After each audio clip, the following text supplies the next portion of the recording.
Une répétition du défilé sous tension hier soir. Quelques heures avant la sortie du carrosse royal, une explosion retentit tout près. Qu'est-ce qui se passe? La police vient d'interpeller un suspect et de neutraliser les balles de fusil qu'il a lancées derrière les grilles de Buckingham.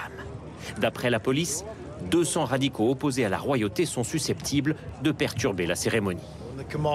Notre ligne de conduite est claire. Notre niveau de tolérance contre ce genre de perturbateurs sera très faible. Notre réaction à tout événement extrêmement rapide.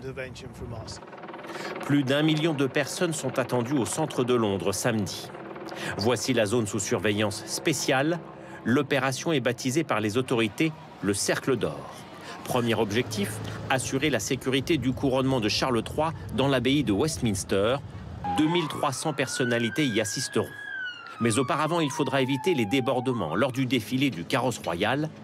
9000 policiers et officiers de marine seront présents tout au long du parcours. Des tireurs d'élite sur les toits, mais aussi des agents en civil incognito au milieu de la foule. Les spectateurs en repérage avant l'événement ne sont pas inquiets. Ils vont à la fois nous laisser nous approcher du défilé, tout en assurant notre sécurité à tous. Il y a des forces visibles partout autour de nous. Et il y a aussi beaucoup d'agents plus discrets en tenue civile. Donc je me sens en sécurité, oui. Près de 30 000 policiers et militaires sont mobilisés durant 3 jours, car il faudra aussi contrôler les accès aux milliers de déjeuners festifs organisés dans les rues et aux différents concerts outre-Manche.